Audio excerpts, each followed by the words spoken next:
Hey there, Nicole Young here from NicoleZ.com.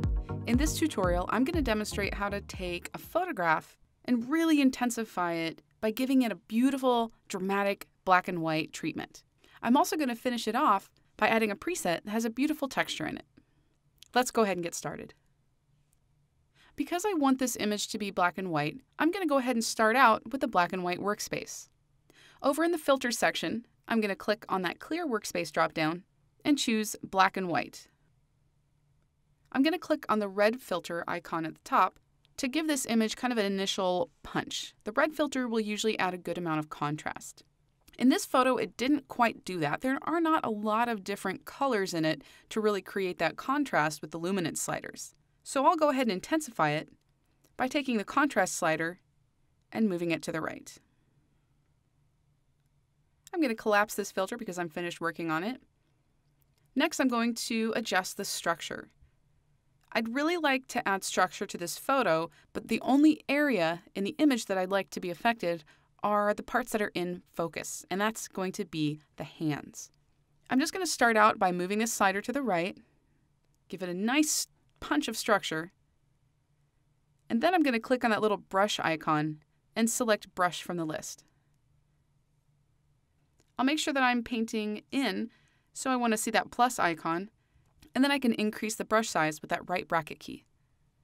Then I'm going to go ahead and start brushing only over the hand part. I'm going to reduce the brush size as needed. I'm really only looking for the in-focus areas of the hand.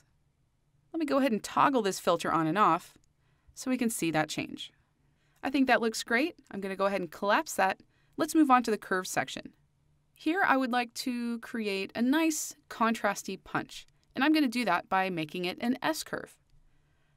So I'm going to click on the line in the upper right quadrant and drag it up to the top just a little bit, and then I'm going to do the opposite in the bottom left quadrant. Now if I toggle this, you can see that it added a nice little contrasty punch to the image. I'll collapse this, and I don't want to add any split toning, and I also don't want to add any soft glow. So I'm going to go ahead and delete both of those filters. Now I would like to add a texture, but I'm going to do it with one of the presets that I have installed into Luminar. So for now, I'm going to remove this filter as well. I would like to add a vignette though, so I'll start out by moving the amount slider to the left. Sometimes I like to go a little too far.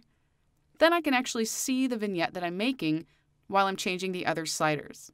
Now I can move the roundness slider to see what's happening, and I kind of like moving it to the right a little bit to make that a little bit more of a circle vignette. And I also like to increase that feather as well to really soften it. The inner light slider is kind of fun to work with to add a tiny punch of lightness to really draw your eyes to that part of the photo. I'm also going to replace the center, so I'll click on the Place Center button, and I'm going to position the center a little bit more towards the top. I don't really like that. Let me go ahead and try that again. I'll click on Place Center, and I'm going to move it a little bit more to the left. I think that looks pretty good. Now I can change that amount slider and move it so it's a little bit more of a subtle vignette. Let's go ahead and toggle that on and off. I think that's doing some nice things to really draw the eye to that portion of the image. I don't want to add any grain, so again, I'm going to delete this filter. But I would like to add one more filter to this list. I'm going to click on Add Filters, and in the Professional section, I'm going to click Dodge and Burn. To use this filter, I just need to click on Start Painting, and I'm going to make a few adjustments at the top. First, I only want to darken areas of my image, so I'll click on that Darken button, and I'm also going to reduce the strength. I'll go down to about 10% or so.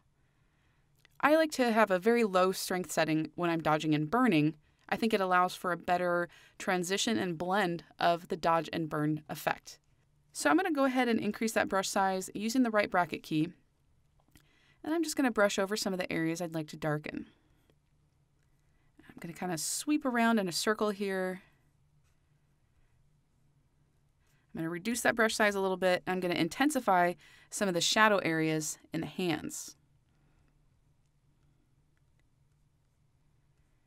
Sometimes when you're using this tool, it's difficult to see the results while you're actually brushing. But if I go over and toggle with that little eyeball tool, I can see that it's really making a good effect. I'm finished with my initial black and white edit of this photo. Now I'd like to add a preset with a texture applied to it. Let me go ahead and reveal the preset panel at the bottom. And in the category selector, I'm going to click on Parchment Presets. Now, as you can see in the preview at the bottom, it's showing these presets as color images. That's because if I were to click on one of these, it would replace every filter that I have in this layer. So in order to apply this preset, I need to add another layer. Now I could do this over in the Layers panel, but when you're working with presets, it's a lot faster just to click on this little Overlay Preset button. That will add a new adjustment layer, so now I can go ahead and click on the preset that I want to apply. And once I've clicked on a preset, I can scroll through those presets using the left and right keys. After I've applied the preset, I can go through and make changes to the settings if I like, or I can just kind of keep everything as it is. And I really like the effect that I have going on here. I'm going to toggle that layer on and off to see the before and after of adding that preset, and I really like the effect that it did.